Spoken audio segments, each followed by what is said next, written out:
स्वागत है दोस्तों आप सभी का अपने YouTube चैनल पे। और आज मैं अपने ऑफलाइन इंस्टीट्यूट में हुए हाफ ईयरली एग्ज़ाम के क्वेश्चंस को लेकर के आया हूं, जो कि फिजिक्स का पेपर था। और इसमें जिन बच्चों ने क्वेश्चंस को सॉल्व किया और बहुत बच्चों को क्वेश्चंस नहीं आया, तो वो इस वीडियो के माध्यम से देख सकते हैं कि कहाँ पे उन्होंने गलती करी थी और उसको कैसे सॉल्व करना है।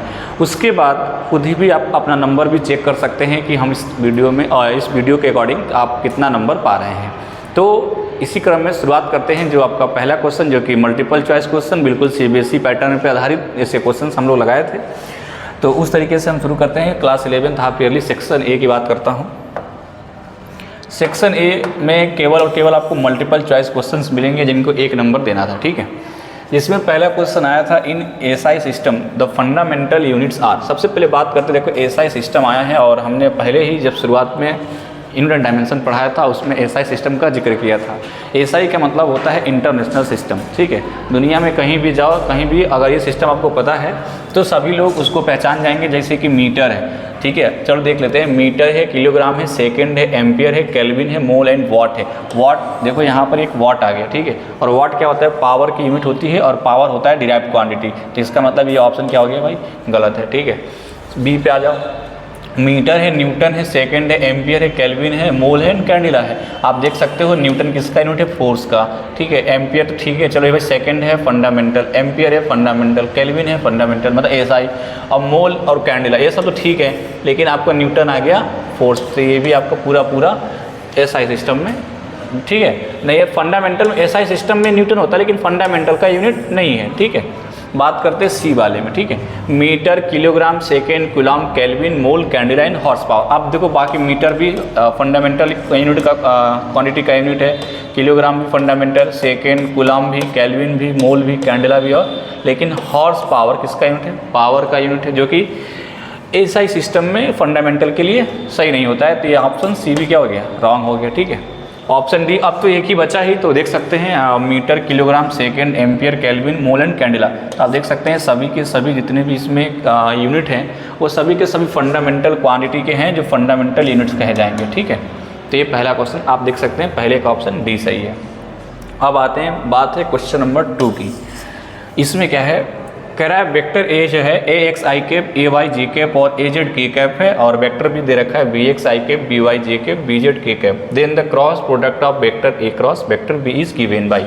अब क्रॉस प्रोडक्ट है, तो क्रॉस प्रोडक्ट निकालने के लिए मैं आपको बताया था, सबसे पहले यहाँ पे I कॉफिशिएंट, J कॉफिशिएंट और K कॉफिशिएंट को लेना है, ठीक है। उसके बाद A के जो I कॉफिशिएंट है उसको रखिए, A का I कॉफिशिएंट AX है। फिर उसके बाद AY है, AY, उसके बाद AZ, फिर B का देखेंगे कॉफिशिएंट तो आ जाएगा BX, BY और BZ। अगर ये ऑप्शन में चेक करेंगे, ऑप्शन में जो मैच करेगा वही ऑप्शन होगा। तो ऑप्शन में चेक करते हैं भाई, AX, AY, AZ, BX, BI, J cap, AX, AY, AZ, BX, BY, BZ। ये तो पहले देखो सही मैच कर रहा है, AX, ठीक है। I, J, K, सबसे पहले देख लेते हैं I, J, K सब में है, ठीक है भाई। AX, AY, AZ है, सब में है। AX, AY, AZ है, सब में। BX, BY, BZ है, सब में। BX, इसमें BX हो गया है, तो ये ऑप्शन गलत हो जाएगा। ये BX, BY, Z ये मैच कर रहा है, तो ऑप्शन ए हमें सही लग रहा है। बाकी आप देख सकते हो AX, AY, AZ, BX, BY, BX। इसमें देखो BX डबल टाइम आ गया है, बिल्कुल नहीं होगा। AX तो इसमें 2 बार आ गया, तो बिल्कुल होना ही नहीं है, ठीक है। तो आप देख सकते हैं option A is the right answer, ठीक है। चलो नेक्स्ट। अब मैं बात करता हूँ यहाँ पे, देखो भाई, a body moving with uniform acceleration has a velocity of 12 centimetre पर सेकेंड। तो सबसे पहले इनिशियल वेलोसिटी की बात करेंगे, तो इसका आ जाए 12 सेंटीमीटर पर सेकेंड। आप सबसे पहले नोट करते जाओ, ठीक है। उसके बाद in the positive x direction when it's x coordinate is 3 centimetre. Initially जिस पोजीशन पर है वो किस पर है? 3 सेंटीमीटर पे है। अगर मैं इसका ग्राफ बनाऊं तो इस तरीके से ये अभी ये 3,0 पर है, क्योंकि x एक्सिस पर y का वैल्यू क्या होगा? 0 होगा। तो इनिशियली x नॉट का वैल्यू कितना दे दिया है? 3 दे दिया है। इट्स कोऑर्डिनेट 2 सेकेंड, 2 सेकेंड बाद। टाइम कितना लिया इन्होंने? 2 सेकेंड बाद। फिर क्या कह रहा है? लेडर इज 5 सेंटीमीटर पे पहुंच गया, -5 पे। -5 तो कहीं इधर होगा ना, है ना। तो -5,0 पे पहुंच गया है। तो अब यहाँ पे x का वैल्यू आ गया -5। फिर कह रहा है what is the magnitude of its acceleration आपको ए बताना है। तो सबसे पहले काम कर लेते हैं, बाकी सब चीज़ सेंटीमीटर पर सेकंड स्क्वायर में है तो ज़रूरत ही नहीं है इसको मीटर पर सेकंड में चेंज करने की। तो हम एक फॉर्मूला लगाते हैं जो कि आपको बताया था, चेंज इन डिस्प्लेसमेंट का फॉर्मूला होता है ut plus half AT square, होता है कि नहीं, ut plus half AT square. चलो यहाँ पर रखते हैं, जहाँ पर x कितना दे रखा, फाइनल पोजीशन जो इसका -5 है, इनिशियल पोजीशन कितना है इसका, तो 3 है, ठीक है, और u कितना दे रखा है, 12 दे रखा है, t कितना दे रखा है, 2 दे रखा है, प्लस 1/2 और a कितना दे रखा है, तो निकालना है a, और टाइम दे रखा है आपका कितना, 2, तो 2 का अगर 2 का स्क्वायर करेंगे तो 4 हो जाएगा, ठीक है, 2 2 जा 4 हो गया, तो ये हो जाएगा -8 इज इक्वल्स टू 24 और प्लस हो जाएगा 2a, ठीक है। चलो इधर कर लेते हैं, तो 2a इज इक्वल्स टू हो जाएगा -32, क्योंकि -24 हो जाएगा जब इधर आएगा तो a इक्वल्स टू कितना हो जाएगा, -16 सेंटीमीटर पर सेकेंड स्क्वायर। अब चेक करते हैं क्या ये ऑप्शन में आंसर है क्या, तो -16, देखो ऑप्शन नंबर सी देख सकते हो, -16.0 है, बात सेम ही है, ठीक है। तो ये हमारा 16 जिनका आ रहा होगा उनका सही होगा, और जिनका नहीं आ रहा होगा वो क्या कर लेंगे, अपने काट लेंगे नंबर, ठीक है। जिनका नहीं आ रहा है वो अपना नंबर 0 कर लेंगे इसमें, ठीक। ये आपको देख सकते हो, ये वाला मैं फॉर्मूला, इस पर क्वेश्चंस कई बार कराए गए होंगे ऑफलाइन क्लास में, कई बार मैं क्वेश्चंस कराया हूँ, तो बिल्कुल आपको ये ध्यान देने हैं। चलो भाई नेक्स्ट वाले पे आते हैं, कह रहा है 100 मीटर, ये जो आ रहा है उसको अंडरलाइन कर लो, 100 मीटर लॉन्ग ट्रेन है, moving with uniform velocity of 45 kilometre per hour, time taken by the train to cross and length is 1 kilometre. बता इसका जो लेंथ है किसका, एक ब्रिज है और उस ब्रिज का लेंथ कितना है, 1 किलोमीटर है। तो क्या होता है इसका फॉर्मूला, हमें क्या निकालना है, टाइम निकालना है, और टाइम इसका क्या होता है, डिस्टेंस अपॉन स्पीड होता है। तो डिस्टेंस कितना हो जाएगा भाई, डिस्टेंस में क्या लेना है, length of train plus length of bridge, length of train plus length of bridge ले लो और डिवाइड, तो टोटल लेंथ आ गया। और इसकी जो, क्योंकि ब्रिज तो चलेगा नहीं, ब्रिज तो स्टेशनरी है ना, तो आप किसको स्पीड लोगे, केवल ट्रेन का, तो ट्रेन किसका स्पीड लेना है, वेलोसिटी ऑफ ट्रेन, ठीक है। अब रही बात किलोमीटर पर आवर में है, और बाकी सब चीज़ें किस में आ रही हैं, ऑप्शन आपको सेकंड में दिया है। तो सबसे पहले आप क्या करोगे, इस जो स्पीड को जो 45 किलोमीटर पर आवर दिया है, इसको चेंज कर लो किस में, मीटर पर सेकेंड में। तो क्या करते हैं, मीटर पर सेकेंड में चेंज करने के लिए 5/18 से मल्टीप्लाई करते हैं, तो ये आपका आंसर हो जाएगा, कितना हो जाएगा, इससे कटते हैं, 3 से कट लो, 3 15 45 3 6 जा 18, ठीक है। तो आ जाएगा 55 जा 75 और इंटू 6 डिवाइड बाई 6, ये आया। तो रख लेते हैं भाई, LT टोटल लेंथ कितना, ट्रेन का लेंथ कितना है, तो 100 मीटर में दिया हुआ है, तो मीटर में रख लेते हैं। लेकिन जो ब्रिज है वो 1 किलोमीटर है, किलोमीटर को मीटर में चेंज करोगे 1000 मीटर हो जाएगा, और डिवाइड बाई 75/6 करेंगे, ठीक है। सॉल्व करो भाई, कितना हो गया, 1000 प्लस 100 1100 हो जाएगा, 1100 इंटू 6, नीचे वाला कहाँ चला जाएगा, ऊपर, और डिवाइड बाई 75। सॉल्व कर लो, इस कितना आ जाएगा, नियर अबाउट, ये नियर अबाउट आ जाएगा, कितना ऑप्शन है, ये आ जाएगा 88, नियर अबाउट कितना आ जाएगा, ये 88। सॉल्व करके देखेंगे, आप सॉल्व करेंगे, मैं डायरेक्ट कर देता हूँ, option D is correct, option D आया 88 सेकेंड, ठीक है। तो ये आप लगाएंगे ऑप्शन डी, ठीक है। और इनका 88 नहीं आ रहा होगा, जानती हो क्या करोगे भाई, अपना काट के 0 कर लेना है नंबर, ठीक, 0 नंबर लिखना ईमानदारी से, जहाँ पर लिखना है कि इस क्वेश्चन में हमें 0 नंबर मिले हैं, ठीक है, 0 नंबर। 0 सुन करके बड़ा अच्छा लगता है, जब लड़के 0 पाते हैं तो बड़ा ध्यान से पढ़े होते हैं। अच्छा भाई आते हैं, the vector product of 2 vectors A and B, ठीक है, is a vector C such that C is perpendicular to the plane containing A and B and direction is given by। सबको पता होता है कि जब हम किसी vector A cross vector B करते हैं तो उसका जो सेकेंड वेक्टर आएगा वो C होता है, और C जो होता है वो इन दोनों वेक्टर के प्लेन से क्या होता है, परपेंडिकुलर होता है। इस बात को तो सबको जानना पड़ेगा, परपेंडिकुलर होता है। जब ये परपेंडिकुलर होता है तो हमें इसको निकालने के लिए हम क्या लगाते हैं, राइट हैंड रूल लगाते हैं, या इसको राइट हैंड स्क्रू रूल लगाते हैं, ठीक है। राइट हैंड रूल लगाएंगे तो इसमें कहीं देखो लेफ्ट हैंड रूल नहीं, फिर क्या करा, लेफ्ट हैंडेड स्क्रू रूल, बिल्कुल नहीं, हमें स्क्रू किसे पकड़ना होता है, राइट हैंड में पकड़ के स्क्रू घुमाना होता है, ठीक है। तो हम यहाँ पे देखेंगे इंडेक्स फिंगर रूल नहीं, राइट हैंडेड, तो option D is correct, right hand screw rule, ठीक है। इसको लगा करके हम क्या करते हैं, जैसे मान लो हमारा A से B पे जाना है, ये वेक्टर A है और ये क्या है, वेक्टर B है, तो हमें कहाँ से कहाँ पे जाना होगा, ए से बी। तो हम क्या करेंगे, अपने स्क्रू को पकड़ेंगे और ए से कहाँ पे आएंगे, बी पे आएंगे। तो ए से बी जाने पर ये कहाँ जा रहा है, अंदर जा। जो हमारा स्क्रू अंदर जाने का डायरेक्शन होगा वही सी का डायरेक्शन होगा, ठीक है। तो सी का डायरेक्शन किसको बताएगा, जो स्क्रू का डायरेक्शन होगा, जहाँ या तो स्क्रू कसेगा या तो खुलेगा। तो इस केस में सी का डायरेक्शन पता करने के लिए हमें राइट हैंड स्क्रू रूल लगाना होता है, ठीक। चलो भाई, अब कह रहा है what will be the ratio of distance moved by the freely falling body from rest in 4th and 5th second.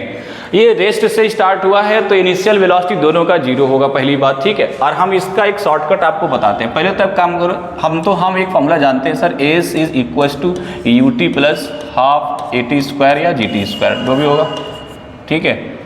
ये फॉलिंग बॉडी मतलब ऊपर से गिर रहा हुआ, कोई नहीं, ए लेके चलते हैं, कोई दिक्कत नहीं है। ए को कभी जी ले लेंगे, ठीक है। हमारा ये you T plus half A T square है। इनिशियली जब रेस्ट पर है तो भाई u 0 हो जाएगा, और जब u 0 हो जाएगा तो हमारे पास फार्मूला बन गया ए टी स्क्वायर। अब बात किसका किया है इन्होंने, क्या ये टाइम, ये फार्मूला इस पे लगा सकते हैं सर, ये 4th सेकेंड की बात किया है। और 4th सेकेंड का मतलब होता है कि ये केवल चौथे सेकेंड की बात कर रहा है, 4 सेकेंड की बात नहीं हो रही है, चौथे सेकेंड की बात हो रही है। तो चौथे सेकेंड में सुनो, मान लो आपको चौथे सेकेंड का डिस्टेंस निकालना, सपोज दैट, तब क्या कर सकते हो भाई, चौथे सेकेंड का डिस्टेंस निकालना है। तो मान लो मैं कह रहा हूँ कि अगर कोई ऑब्जेक्ट 3 सेकेंड में यहाँ पे था और 4 सेकेंड में यहाँ पे आ गया, तो अगर 4 सेकेंड के डिस्टेंस में अगर 3 सेकेंड का डिस्टेंस हम माइनस कर दें डिस्प्लेसमेंट, तो आ जाएगा 4 सेकेंड का। तो आपको जब SNTH निकालना होगा, SNTH, तो आप क्या करोगे, इसी में क्या कर दो, एक बार रखो 1/2 a और यहाँ पर रखोगे TN का स्क्वायर, TN का मतलब जिसका पूछ रहा है, माइनस कर दोगे TN-1 का होल स्क्वायर। इस शॉर्टकट को आपको रखना है, जब कोई रेस्ट से चल रहा है यही शॉर्टकट आपको यूज़ करना है। शॉर्टकट नहीं, बिल्कुल मेथड से आया हुआ है। और इस फॉर्मूला का यूज़ करके ऐसे क्वेश्चंस को आप इजीली 2 या 10 या 15 सेकंड में लगा सकते हैं। देखो करते हैं, आ जाओ। चलो S4 निकालते हैं ना, क्या पूछा है ये, बॉडी रेस्ट इन जर्नी, कर रहा है what will the ratio of distance का ही पूछा है ना। चलो हम S4 निकालते हैं ना। तो S4 का निकालना है तो 1/2 करोगे और a करोगे। TN का मतलब n कितना दिया है, 4 की बात हो रही है, तो 4 का स्क्वायर कितना होता है, 16। और n-1 का मतलब 4 से पहले कौन आता है, 3, तो 3 का स्क्वायर कितना हो जाएगा, 9। 16 - 9 कितना होगा, चलो इसको भी रखते हैं। तो ये आ गया हमारे पास 1/2 a इंटू 16 में से 9 जाएगा तो 7 हो जाएगा। चलो S5 की बात करते हैं। S5 निकालोगे तो क्या करना है, 1/2 इसी फॉर्मूला पर रखना है a, और TN का स्क्वायर मतलब 5 का स्क्वायर 25, और 5 में से एक कम का स्क्वायर करोगे तो 16 हो जाएगा, जो कितना जाएगा 1/2 a, और ये आ जाएगा 25 में 16 जाएगा तो 9 आ जाएगा, ठीक है। अब हमें S4 रेशियो निकालना है, S4 डिवाइड बाई S5 का, तो आप तुरंत निकाल सकते हो। देखो दोनों में कॉमन क्या है, 1/2 है, 1/2 है, तो कट जाएगा, बचा क्या, केवल 7 डिवाइड बाई 9।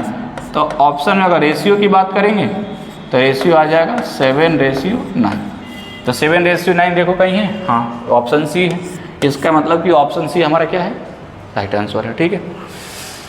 चलो भाई, अब देखो बढ़िया क्वेश्चन ये आया, इस क्वेश्चन को पढ़ो एक बार। इस क्वेश्चन में क्या कह रहा है, इस क्वेश्चन में कह रहा है ना कि आपका a body A is throne up vertically from the ground, एक ऑब्जेक्ट को नीचे से ऊपर फेंका जा रहा है, ठीक है भाई, कितने वेलोसिटी से, v0 वेलोसिटी से, मतलब इनिशियल वेलोसिटी इसकी v0 है। Another body b is simultaneously drop from the height h, और एक h हाइट से एक और गेंद को छोड़ा जा रहा है नीचे छोड़ा जा रहा है हाइट। अब इसने कहा they meet at height h/2, मतलब यहाँ से यहाँ तक की हाइट h थी, लेकिन आ करके गेंद का यहाँ पर क्या हो गया, मुलाकात हो गया। इस गेंद, दोनों गेंद आपस में मिल गई, दोनों गेंद की यहाँ पे क्या हो गई, मुलाकात हो गई। तो ये जो हाइट है वो कितना है भाई, h/2 है। चाहे आप बात करोगे ऊपर से, चाहे बात करो नीचे से, क्योंकि टोटल डिस्टेंस जब h था तो गेंद कहाँ मिल गई, h/2 डिस्टेंस पे। तो कह रहा है तो if v0 is equal to, तो वो पूछ रहा है कि आपका v0 किसके इक्वल होगा। चलो भाई एक बात, जब ये h/2 डिस्टेंस ट्रेवल किया होगा तो भी कितना डिस्टेंस ट्रेवल किया, h/, देख सकते हो ये भी h/2 है, ये भी h/2 है, मतलब दोनों का डिस्टेंस क्या है, सेम है। एक काम करते हैं, सबसे पहले हम लगाते हैं इसका इनिशियल वेलोसिटी क्या है, 0 है। तो हम कहें ठीक है भाई, इसका इनिशियल वेलोसिटी v0 है और इसका इनिशियल वेलोसिटी क्या है, 0 है, इसका इनिशियल वेलोसिटी 0 है। तो हम इसमें क्वेश्चन लगाते हैं। सबसे पहले वाले गेंद पे लगाते हैं। तो पहले वाले गेंद का डिस्प्लेसमेंट निकालोगे तो सर एस इक्वल टू होता है you T plus half A T square. तो हम you T plus half A T square लगाएंगे तो ये वाला फॉर्मूला हम यूज़ करेंगे, ठीक है। तो अब बताओ ये गेंद कहाँ से कहाँ तक चली है, h/2 डिस्टेंस। तो चलो एस की जगह पे क्या लिख देंगे, h/2, ठीक है भाई। इनिशियल वेलोसिटी कितना है, v0, और यहाँ पे क्या रखेंगे t माइनस 1/2 gt²। माइनस लेने का मतलब क्या है भाई, यहाँ पर जो इसका स्पीड होगा लगातार क्या हो रहा है, डिक्रीज हो रहा है। हमने क्या ले लिया, -gt², ठीक है भाई। आगे हमारा अब एक बात करते हैं ऊपर वाले गेंद पे लगा लो, क्या हुआ, ऊपर वाले गेंद से हम टाइम निकाल लेते हैं, क्योंकि टाइम निकाल लेंगे तो v0 हमारा आ जाएगा। तो हमें तो यही टाइम निकालना है, ठीक है। यहाँ से निकालते हैं। इनिशियल वेलोसिटी इसका 0 है, डिस्टेंस कितना चला, h/2, ठीक। तो इसमें क्या हो जाएगा, हम डायरेक्टली ये लिख सकते हैं s is equal to half gt², क्योंकि इनिशियल वेलोसिटी क्या है इसका, 0 है। s कितना चला, h/2, ठीक है। और ये हाफ gt², तो हाफ gt² नीचे आ रहा है, ठीक है। हमने gt² ले लिया, ठीक है। एक कैंसिल हो गया, तो t² कितना आ गया, t² का वैल्यू आ गया h/g। कितना आ गया भाई, h/g। चलो कर लो, h/g आ गया तो रख लेते हैं t का वैल्यू आ जाएगा √h/g, √h/g। जहाँ t² होगा वहाँ h/g। चलो h/2 कर लेते हैं यहाँ पे, v0 t। हम यहाँ से t को करते हैं तो t कितना आ जाएगा यहाँ पे, √h/g माइनस 1/2 gt² करेंगे तो h/t² का वैल्यू तो h/g आया है। h/g से h/g कैंसिल हो गया। अब ये देखो यहाँ पे भी h/2 है, इधर आएगा h/2 और h/2 क्या बन जाएगा भाई, देखो ये माइनस h/2 जब इधर आएगा तो प्लस h/2 बन जाएगा। और ये कितना आ गया, v0 √h/g। अब देखो h/2 और h/2 आधा और आधा कितना होता है, 1 होता है ना, तो ये h हो जाएगा, तो ये पूरा बनकर क्या आ गया, h। अब हमें तो v0 निकालना है। v0 जब निकालना है तो हम लिख सकते हैं v0 √h/g हमारा आया था, h के इक्वल आया था।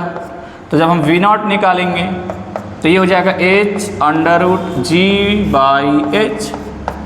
अब देखो क्या हो सकता है, जब हम इसको रूट में ले जाएंगे तो h² होगा, क्या होगा देखो, जब इसको रूट में ले जाएंगे तो क्या हो जाएगा, gh² डिवाइड बाई h, और एक h से एक h कैंसिल हो जाएगा, तो आप आंसर आ जाएगा हमारा gh। तो hg या gh कहीं आपका कहीं देखो है क्या, तो ऑप्शन नंबर सी देख रहे हो, √gh हमारा क्या होगा, ये राइट आंसर, ठीक है। तो जिनका भाई सी आ रहा होगा फिर यहाँ पे अपना नंबर एक ऐड कर लेंगे, और जिनका नहीं आ रहा होगा वो -1 कर लेंगे, और जिनका पूरा गलत होगा अभी तक 0 लेकर के चलेंगे, ठीक है। पूरा सबका चल रहा है। कहाँ तक हो गया, 7 क्वेश्चन हो गए। चलो आजा भाई, ये तो क्वेश्चंस 8, 9, 10, 11 लग रहा है, एक ही पर है, देखते हैं इसको क्या क्या है। An object of mass 5 kg is accelerating at 2 metre per second square, what is the force acting on the object. तो according to Newton second law we know that F is equal to mass into acceleration. Mass भी given है, कितना है भाई मास, 5 kg, और ए कितना है, 2 metre per second square. तो देख सकते हो बिना दिमाग लगाए ये क्वेश्चन आ गया 10 न्यूटन। अगर ये नहीं आया होगा तो समझ सकते हो दिमाग कितना है हमारे पास, है ना। तो कितना आ गया, 10 न्यूटन। देखो बिल्कुल एक से तो देखते ही आ जाना चाहिए था। अब आता है which of the following is an example of inertia. Inertia के बारे में क्या जानते हो, inertia is the property of any object by which it can oppose the change the state of any matter any object, ठीक है। कोई भी स्टेट आप चेंज करना चाहते हो तो इसमें इनर्शिया क्या करेगा, इसका अपोज करता है। तो पहले बोल रहा है बॉल रोलिंग डाउन ए हिल, एक पहाड़ी पर मान लो कि तुम्हारा क्या हो रहा है, बॉल गिर रहा है, तो कोई मैटर ही नहीं करता, उसमें कोई अपोजिशन का केस ही नहीं हो रहा ना, उसमें तो ढलान होगा तो गिर रहा है, तो अपोजिशन कोई केस ही नहीं है। A car coming to stop after the brake are applied, जब तुम ब्रेक लगाते हो तो कार रुक जाती है। तो ये बताओ क्या इसमें अपोजिशन का केस है, तुमने ब्रेक लगाया ही किस लिए, कार को रोकने के लिए, तो फिर तो कार रुकेगी ना। तो इसमें कहाँ से आया अपोजिशन का केस, तो अपोजिशन का केस इसमें भी नहीं आया। A book lying on a table stage at rest मतलब अब तुम एक बुक जो टेबल पर रखी गई है अभी भी किस में है, रेस्ट में है। मतलब इसका मतलब आप समझ सकते हो कि आपने बुक पर जब तक फोर्स नहीं लगाओगे तब तक वो मोशन में नहीं आएगी। ये इस बात को प्रूव कर रहा है कि क्या लग रहा है यहाँ पे, इनर्शिया। ठीक है, तो ये ऑप्शन सी तो सही दिख रहा है। ऑप्शन डी को देख लेते हैं। An object accelerating due to applied force, एक ऑब्जेक्ट एक्सीलरेट कर रहा है ड्यू टू अप्लाइड फोर्स, किससे, फोर्स लगाने की वजह से। फोर्स लगा रहे हैं तो वो एक्सीलरेट कर रहा है, इस बात को बता रहा है कि वो चल रहा है, तो उसने अपोज नहीं किया।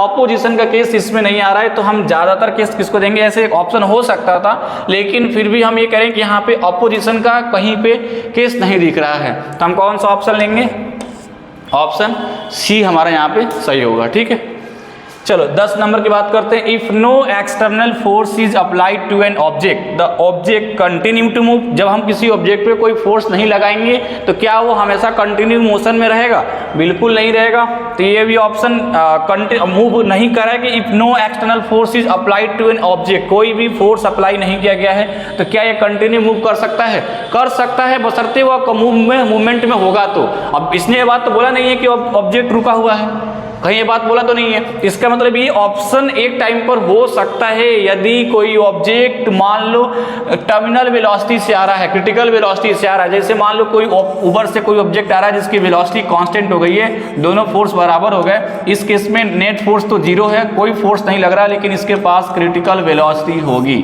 ठीक है, इस केस में हम कह सकते हैं कि ये कंटिन्यू टू मूव होगा। Option number B remains at rest, हाँ अगर कोई रेस्ट पर होगा तो रेस्ट में ही रहेगा, ये भी बात सही है। मेंटेन्स इट्स वेलोसिटी, मतलब ये अपनी वेलोसिटी को मेंटेन करके रखेगा, बिल्कुल कोई फोर्स नहीं लगाओगे। और ऑब्जेक्ट अगर बिल्कुल आइडियल परफेक्ट चल रहा है तो इसमें कोई उसकी वेलोसिटी में चेंजिंग नहीं आएगी। ऑल ऑफ द एबव, इसका मतलब कि सभी के सभी ऑप्शन सही हैं, बशर्ते इसमें केस दिया होता तो ऑप्शन अलग अलग हो सकते थे। चलिए 11 नंबर की बात करते हैं। Two vectors are said to be equal, दो वेक्टर आपस में तभी इक्वल कहे जाते हैं जब उनका डायरेक्शन और उनका मैग्नीट्यूड दोनों के दोनों क्या हो जाएं, बराबर हो जाएं। क्या ऑप्शन में चेक कर लो भाई, दे हैव द सेम, केवल ये डाटा सफिशिएंट नहीं है, they have the same direction, बिल्कुल ये इसमें भी कुछ कमी है।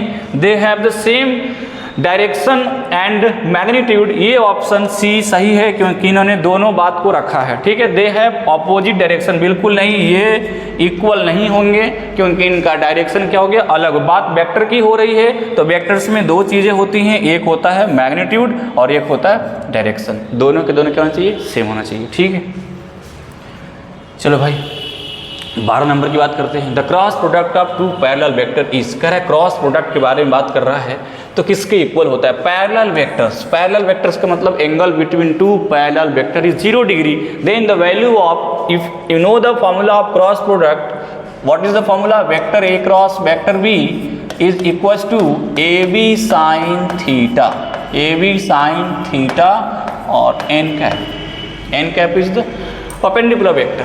Sin theta, it means you have to use the theta here 0 degree, then sin 0 is equals to 0, it means vector क्या आ जाएगा, 0।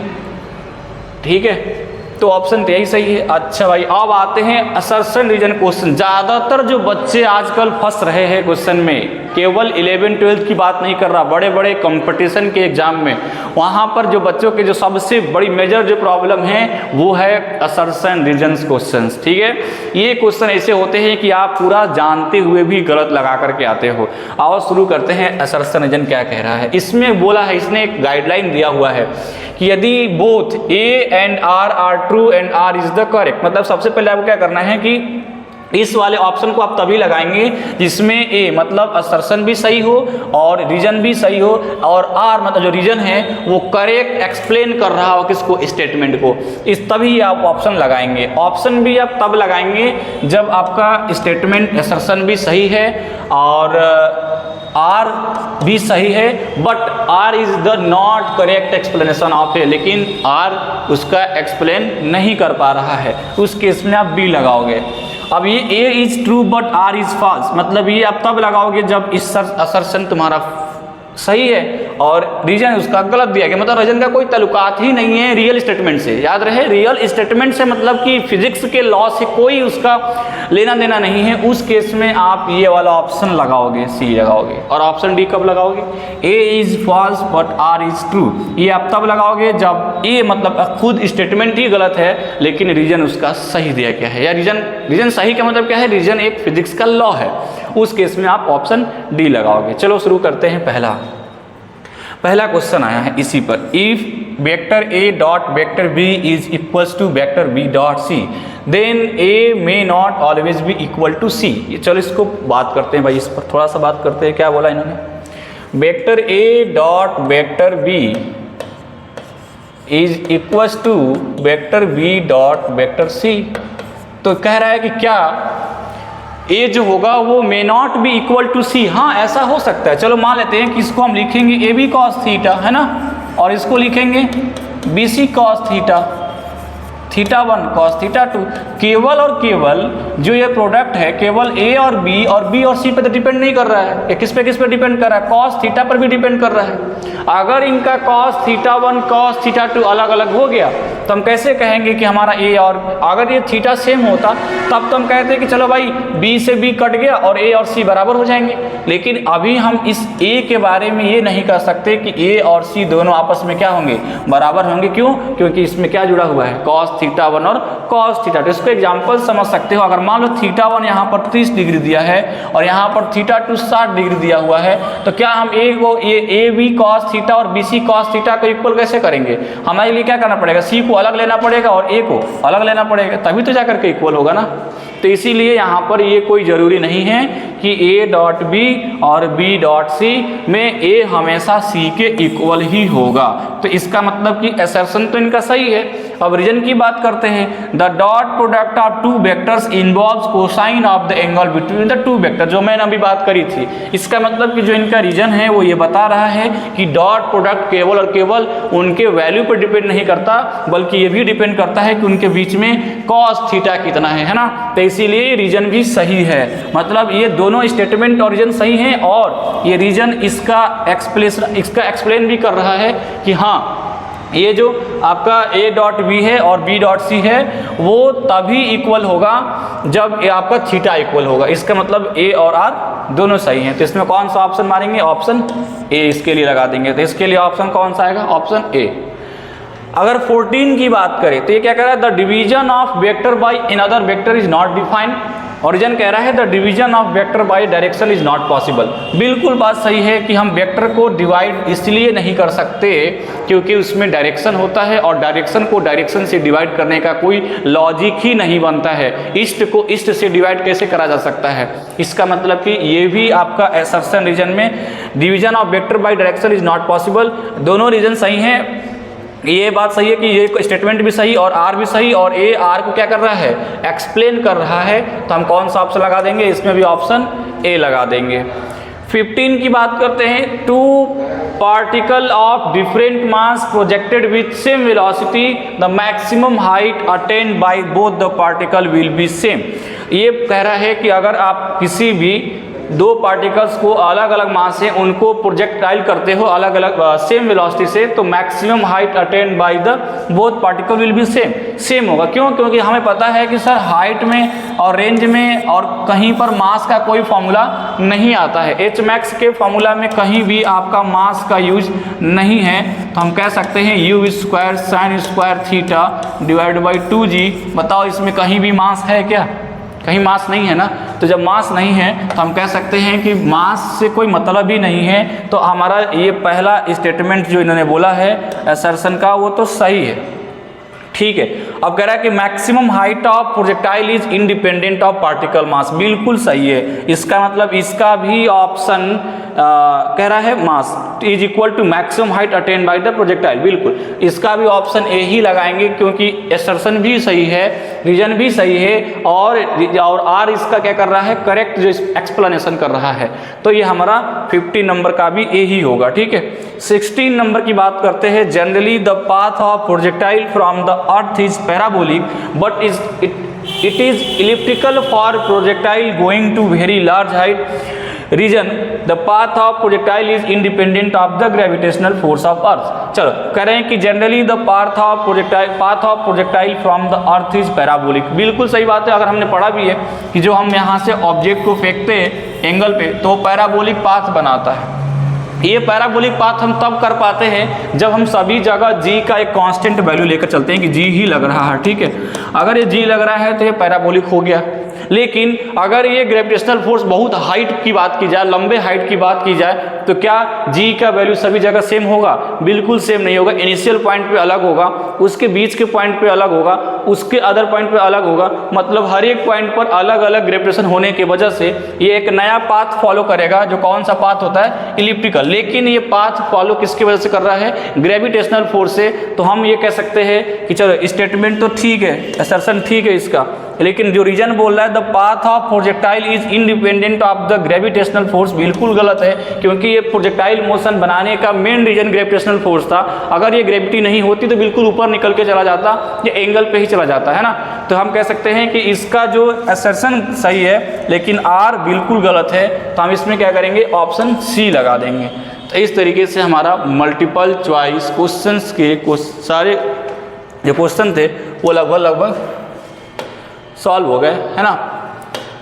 तो अब हमारे पास रह गए कौन से क्वेश्चंस? नेक्स्ट हम सॉल्व करेंगे कौन से क्वेश्चन?